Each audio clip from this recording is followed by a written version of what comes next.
sekarang ni nak tanya pasal ni Wahabi ni. Banyak seminar sekarang dia buat pasal Wahabi itu berkaitan dengan teroris. Wahabi. Okey.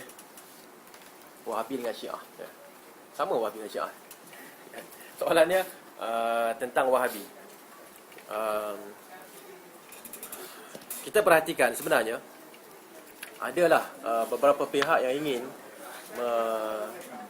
macam yang saya sebutkan tadi lah mula-mula, macam saya sebutkan bahawa Syiah telah pun difatwakan sesat oleh Malaysia.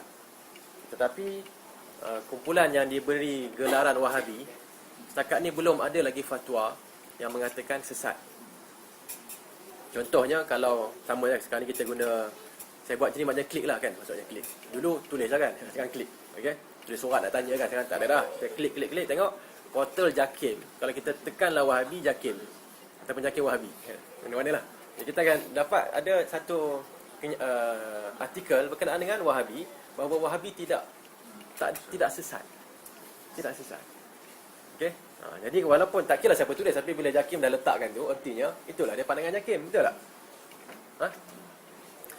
Baik, itu yang pertama. Dan itu yang pertama, Jakim tidak pun mengharamkan. Kemudian dalam satu seminar, saya tak ingat beberapa tahun lepas, ada dalam blog saya ada tulis benda tu kan, ada seorang, seminar tu memang seminar pemurnian akidah ataupun pembinaan syakhsiah oleh Majlis Agama Islam Wilayah Persekutuan bagi pemegang-pemegang tauliah. Jadi kita dipanggil, saya dengar lah, duduk dengar kan. Ceramah pertama saya lambat sikit. Ceramah kedua tu, bahkan ceramah pertama yang kedua lah, dan kedua mengikut apa, walaupun saya lambat sikit, tapi saya boleh tangkap daripada kata-kata moderator mengatakan, tengok bagaimana bahayanya Wahabi lah, gini lah kan. Ceramah pertama, ceramah kedua. Ceramah ketiga, ceramah pertama kedua memang hentam Wahabi. Okay. Ceramah ketiga, Profesor Madya Datuk, rasanya Datuk Ahmad, nama dia tak ingat sangat, tapi dia tu ada jawatan kuasa wilayah dengan Penang, wilayah dengan Pulau Pinang, pensyarah di UIA. Dia memang orang lama lah dalam bab fatwa ni, memang orang lama. Okay? Jadi dia pun bagi ceramah, satu ceramah. Di akhir ceramah tu, sesi soal jawab, ada seorang bangkit mengatakan, Prof, saya nak tanya tentang Wahabi. Dalam buku yang dibekalkan kepada kami adanya ajaran buku tentang ajaran sesat yang difatwa sesat oleh wilayah kan. Saya tengok tak ada pula Wahabi ni kan.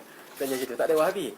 Jadi mengikut apa yang kami faham daripada kertas pertama dan kertas kedua, bahawa Wahabi adalah satu ajaran yang menyeleweng, yang sesat kan. Tapi kenapa tak ada kat sini? Jadi saya minta lah kalau boleh Prof, maknanya jawatan kuasa, masukkan kat sini. Senanglah kami nak buat kerja kan. Kita nak kata benda tu sesat. Mana? Siapa kata? Adalah ustaz tu cakap tak kuat kan. Tapi ni nampak ni, fatwa mengatakan sekian. Kerana sekian. Dia fatwa kan ada sebab. Dia tak boleh kata sesat betul senyap, tak boleh. Sebabnya ialah sekian, mempercayai begini. Okey. Seperti yang dibuat terhadap Syiah kan. Okey. Baik. Apa jawapan dia? Apa jawapan dia? Jawapan Prof Madya Dr. Ahmad. Dan tak ingat nama dia, tapi Ahmad lah yang pentingnya Ahmad. Tak apalah. Dia kata walaupun dua kertas kerja sebelum ini kan menghentam Wahabi, mengatakan Wahabi itu menyeleweng, sebenarnya kan pada pandangan saya sebenarnya Wahabi tidak menyeleweng, tidak sesat. Dia jawab macam tu. Jadi orang agak terperanjat lah kan. Dua tadi hentam habis-habisan, tiba-tiba dia jawab okey, tak sesat. Okey. Apa yang berlaku ialah dia ceritalah gerakan Wahabi itu macam mana, cerita gerakan dia macam ni. Dan dia mengatakan perbezaan sedikit, tak adalah banyak sangat perbezaan, biasa sahaja. Okey. Dan yang mungkin yang menimbulkan masalah ialah beberapa pengikut yang agak bersemangat, dan itu ada dalam semua kan, bukan dalam gerakan Wahabi ni, gerakan lain pun ada yang semangat lebih kan. Okey. Jadi dengan tu saya perhatikan dia tadi tu setengah kertas kerja pertama saya masuk, kertas kerja kedua, kertas kerja ketiga kan, duk bising-bising. Masa soal jawab saja, lepas dia jawab begitu, moderator tak cakap satu pun yang tak baik tentang Wahabi. Dia zip, dia tak cakap lah. Tadi boleh tak bayangkan, kertas kerja pertama, kertas kerja kedua, bantai. Kertas kerja ketiga dah talk share kan, dia seorang yang hebat. dia seperti yang saya sebutkan, ada jawatan kuasa fatwa wilayah dan Pulau Pinang. Okey. Bila dia cakap begitu, takkan moderator nak kata tapi ustaz tak wani lah kan? Tak cakap. Senyap. Okey. Jadi itulah berkenaan dengan Wahabi ni, nak menuduh seseorang tu Wahabi. Wahabi itu sendiri pun apa dia? Kan kalau definisi dia apa dia kan? Definisi Wahabi ni pengikut Muhammad bin Abdul Wahab. Muhammad bin Abdul Wahab dia buat apa? Dia mengasaskan dengan Raja Muhammad yang pertama dulu, mereka telah mengasaskan Arab Saudi. Okey, dia asaskan atas apa? Dia asaskan atas Al-Quran dan Sunnah. Membenteras syirik, membenteras khurafat. Kan dulu adanya macam apa dia dekat atas kubur adanya macam-macam dia panggil binaan-binaan kan. Okey. Mereka hapuskan. Okey. Kalau tengok gambar tu, saya tengok gambar tu. Gambar belakang kak tu, kak bukan baju biru tu kan. Belakang tu ada gambar Kaabah kan? Nampak tak? Nampak tak ada apa benda tu dia panggil? Sebelah Kaabah kanan kiri ada macam wakaf tu kan? Okey, tu apa benda tu? Apa tu? Itu tempat imam tu. Imam 4 mazhab. Nampak tak? Zaman dululah. Imam 4 mazhab. Bila maknanya Imam Syafi'i punya mazhab Syafi'i semayang ikut time dia. Mazhab Hanafi lambat sikit. Belakang sana, tak semayang belakang ni. Kan? Perpecahan tu ada 4. Kita kat Malaysia dulu 2 kan. Kan? Sana 4. Bila datangnya kerajaan Arab Saudi, dia hapuskan semua ni. Tak ada. Mana karut, mana boleh 4 imam. Satu imam je. Kan? Mazhab mana pun ikut satu imam ni sudah. Itu semua satu benda yang memecahkan kan. Okay? Jadi itu benda yang dibuat oleh gerakan Syekh Muhammad bin Abdul Wahab adalah membenteras syirik. Okey, dan membenteras bid'ah dan khurafat. Kubur-kubur yang disembah, yang dia apa semua tu, semua dia dihancurkan benda tu. Okey. Tapi biasalah, orang yang dah biasa buat benda tu, tiba-tiba ada orang kacau, mereka akan membuat tuduhan-tuduhan. Okey, antaranya antara yang mudah, bila nama dia pun Muhammad bin Abdul Wahab. Kalau sebut dia tu Muhammadi, nampak macam okey lah sikit. Muhammadi, orang akan ingat Nabi Muhammad nanti kan. Kan? Okey. Kalau sebut Abdul Wahabi, perkataan tu agak merisaukan sikit. Kerana dalam sejarah pun sebenarnya ada satu lebih kurang kumpulan yang sesat yang membawa nama lebih kurang sama, Al-Wahbi ataupun Al-Wahabi, lebih kurang. Jadi orang mungkin yang dengar tu bila baca sejarah dia akan ingat itu adalah dari rentetan yang sama. Apa pun itulah dia. Sesiapa sahaja akhirnya kan sebutan Wahabi, tuduhan Wahabi ini akan kena pada sesiapa sahaja yang tak setuju dengan orang itu. Macam kat Malaysia ni kan, bila ada orang yang nak macam di Malaysia secara umum kita sebut Ahli Sunnah wal Jamaah.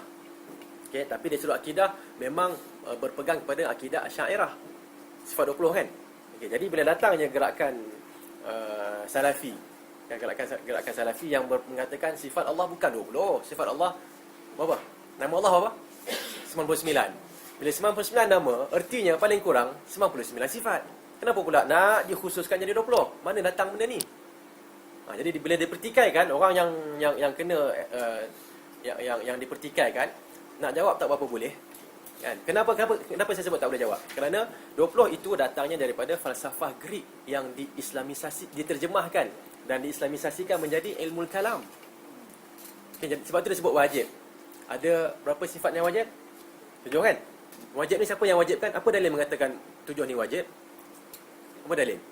Ada tak dalil Allah mengatakan ada 7 sifat yang wajib? Nabi mengatakan ada 7 sifat yang wajib? Tak. Wajib di sisi akal. Sebab tu adanya wajib. Kemudian mustahil dan harus. Belajar tak sifat 20? Tak belajar. Sifat 20 tu adanya wajib, mustahil dan harus. Wajib ini di sisi akal, mustahil di sisi akal, harus di sisi akal. Itu dia. Itu jadi 20 tu. Jadi bila datang gerakan sunnah yang mengatakan ini, kita nak bincang lah, ni tak kena cara ni kan. Okay? Imam Syafi'i sendiri mengatakan benda ilmu kalam ni tak boleh digunakan. Dia tak boleh digunakan. Hukuman saya terhadap orang yang menggunakan ilmu kalam, meninggalkan Al-Quran dan hadis Nabi adalah dia ditawafkan sekeliling Kaabah, sekeliling kota. Okey, di atas himar, di atas keldai, okey, dan dipukul dengan kasut dan dilaungkan dengan kuat bahawa inilah balasan orang, inilah hukuman orang yang meninggalkan Al-Quran dan hadis, mengambil falsafah ataupun ilmu kalam. Imam Syafi'i pun tak setuju benda tu. Dan banyak ulama-ulama ni yang tak setuju. Jadi bila adanya benda perbincangan yang begitu, okay, dan mungkin tidak boleh nak dibalas dengan cara ilmiah, maka apa yang ada apa yang tinggal adalah labeling, memberikan label. Kan kita kata datanglah geng Wahabi. Datanglah Wahabi. Kan? Bila wafatnya siapa? Mangkatnya Raja Fahad dulu. Kan? Dalam berita mengatakan dengan telah disemadikan dengan istiadat Wahabi. Apa dia adat istiadat Wahabi ni? Adat istiadat Wahabi adalah, kalau perhatikan, tengok balik. Tengok dalam internet. King Fahad panggil apa? Kebumian. Bahasa Inggeris apa? Funeral. King Fahad funeral. Tengok. Apa dia situ? Yang pertama, depa angkat dia macam angkat mayat biasa. Tak ada tutup, tak ada benda. Itu angkat itu. Okey? Nampak tak? Okey. Kemudian ada tak tafkin ada? Tak ada. Itu je bezanya, tak ada tafkin, itu je. Ya, dengan satu pengurusan jenazah yang cukup simple. Tidak menggambarkan dia tu seorang raja. Kalau orang tak tahulah ni, ni mayat biasa ni kan. Tak. Raja tu. Okey. Jadi di situ disebutkan begitu nak menakutkan orang. Sebenarnya tak ada benda, tak ada masalah. Okey. Jadi dengan tu ceramah-ceramah yang ada ni, satu masalahnya ialah mereka melihat kepada menuduh. Senang sangat nak tuduh orang. Kan baru-baru ni kan keluar dalam surat khabar. Lama dah juga agaknya kan. Tuduh semua orang jadi Wahabi. Betul tak? Siapa jadi Wahabi? PAS pun Wahabi. Apa lagi? Abim. Abim Wahabi. Syahidan Kasim, Perlis, Wahabi juga, Datuk Seri. Siapa lagi? Mantan Mufti, Wahabi juga kan. Betul? Mufti sekarang pun Wahabi juga kan. Siapa lagi? Semua jadi Wahabi. Semua Wahabi belaka. Okey? Jadi itu kenapa? Kerana mereka kan tak boleh jawab. Orang yang tuduh dia tak boleh jawab. Okay, dan dia melihat sekarang ni gerakan ke arah nak memartabatkan Al-Quran, memartabatkan hadis Nabi sallallahu alaihi wasallam agak kuat. Kan? Jadi apa yang paling senang tuduh jelah. Itulah kita tuduh orang ada sebahagian akan takut, tapi sebahagian yang orang Malaysia sekarang ni dah intelek dah. Orang tanya apa sebenarnya? Kan tengok ni buku dia orang. Ini ada orang ajar. Apa salahnya kat situ? Betul tak? Okay. Jadi secara umumnya nak menuduh memang senang. Tetapi perbuatan itu adalah akan dikira, akan dihitung oleh Allah Subhanahu Wa Taala nanti. Kita nak tuduh orang senanglah, lidah kan megak. Senang je kan, atas bawah cakaplah kan. Tapi kita nak kata sepatutnya kalau nak tuduh kena dengan hujah. Kenapa sesat? Kerana sekian. Okay, yang berlaku kebiasaannya, saya pun pernah tengoklah kadang-kadang kita tengok ini tuduh dalam buku sekian ada kata Allah duduk. Wahabi kata Allah duduk dalam kitab Fathul Majid. Saya tengok dekat Arab Saudi pernah belajar kitab ni, tak ada pula kata Allah itu duduk. Buku surat sekian. Tajuk bab subtopiknya sekian. Saya buka. Betul ke? Kan? Kita tengok dalam buku tu kata Allah mustawin ala arsyihi. Allah ada di atas arasnya, beristiwa di atas arasnya. Okay, yang kamu pergi kata duduk, siapa suruh? Arab tak kata pun jalis, tak ada. Jalis duduklah. Mustawin berada di atas, beristiwa. Kalau terjemahan bahasa Melayunya bersemayam, tapi itu salah sebenarnya. Tapi tak apalah. Yang pentingnya benda tu tak ada dalam buku dia. Dalam buku yang so-called Wahabi ni kan tak ada. Tapi tuduhan terhadap mereka begitu. Itu masalah dia. Kan? Okay? So itulah nak kaitkan pula dengan ketenteraman awam. Sekarang ni kalau nak kata Arab Saudi Wahabi, Arab Saudi lah yang mengatakan tak boleh demonstrasi. Arab Saudi lah yang mengatakan apa dia ni, bom berani mati bukan mati syahid. Tak boleh buat benda tu. Bila masa pula ada orang jadi pemangkin teroris? Tak ada. Arab Saudi jugalah ulama-ulama di sana mengeluarkan kenyataan terhadap penyelewengan gerakan Al-Qaeda, gerakan Bin Laden. Kan? Orang tak setuju. Okay? Cuma masalahnya sekarang ni orang suka menuduh. Satu. Yang kedua, dia nampak persamaannya, dia akan kata persamaannya artinya akan berakhir begini. Abu Bakar Bashir. Yang Abu Bakar Bashir contohnya, hafizahullah, bila sembahyang, dia sembahyang macam mana? Allahu Akbar, tangan letak atas dada. Tengok siapa yang tangan letak atas dada, dia ni gaya Abu Bakar Bashir. Boleh buat cakap macam tu? Boleh tak? Mana boleh kan? Betul tak? Okay, katalah sekarang ni kita masuk hospital. nampak doktor isap rokok. Doktor ni, hospital ni doktor dia semua isap rokok. Boleh tak? Boleh tak kita cakap macam tu? Tak boleh. Kita nampak nama dia bawa teleskop stetoskop. Teleskop yang panjang tu kan. Kan dia bawa yang tu, dia isap rokok. Boleh tak kita keluarkan hukuman ataupun kenyataan umum, doktor-doktor hospital Selayang ke Tuan Gombak ke mana ke semuanya isap rokok.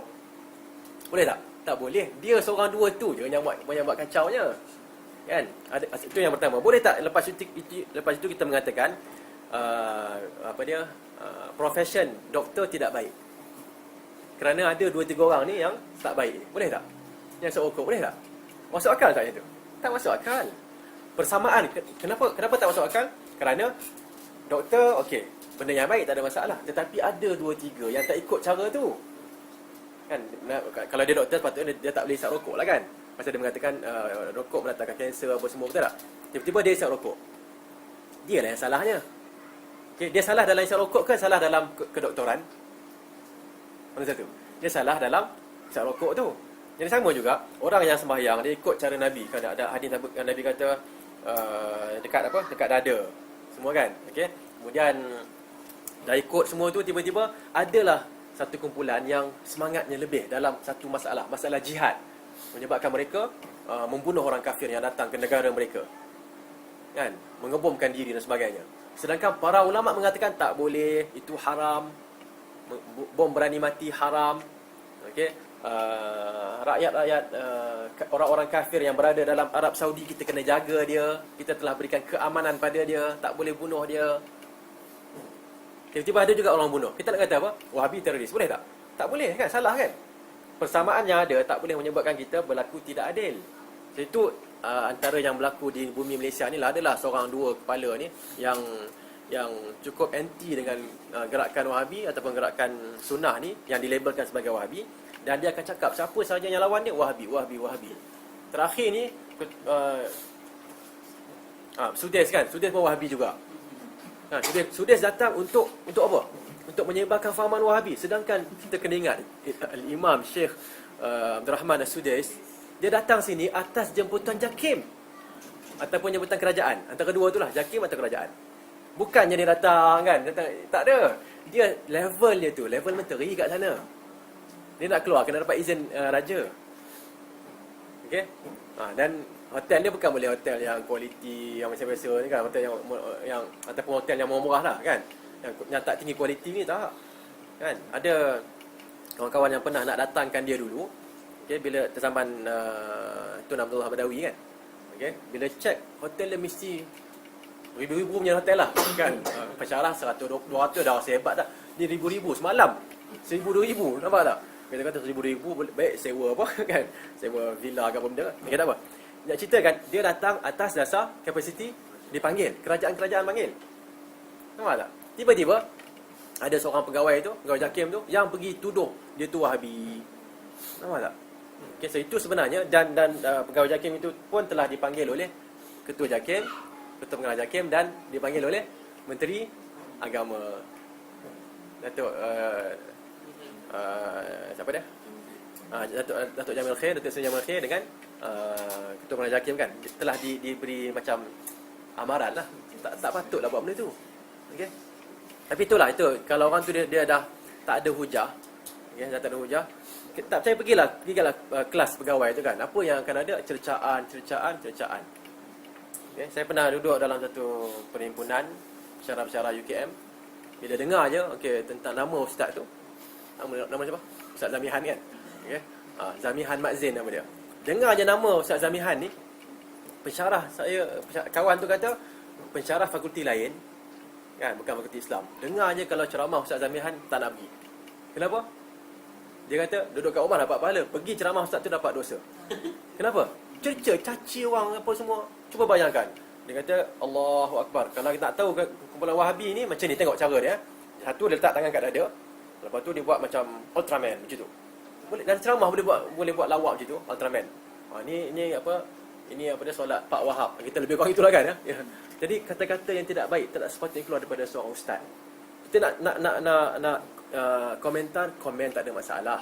Okay, tapi secara ilmiah, pada pandangan saya begini tidak sunnah. Sunnahnya adalah di atas pusat ataupun di sini ataupun di sini. Berdasarkan pada hadis sekian-sekian. Siapa yang buat begitu, kita berbincang dengan dia. Kalau dia terima, alhamdulillah. Tak terima, masalah fiqah, masalah khilafiyah. Okay. Adakah dengan itu kita mengeluarkan dia daripada Islam ataupun kita mengaitkan dia dengan terorisme? Tak boleh. Okay. So, masalahnya itulah. Bila dia begitu agresif, kadang-kadang ada pihak-pihak yang terpengaruh dengan kata-kata dia. Okay, dan kita mengatakan di sini bahawa sesiapa yang mendengar perkara tersebut dan terus letakkan kaitan begitu kan. Kalau Arab Saudi artinya Wahabi. Kalau Wahabi artinya teroris. Ini adalah satu jenayah yang besar sebenarnya. Kita menuduh orang dengan tuduhan yang tak ada pada orang tu. Ya. Jadi tak kena.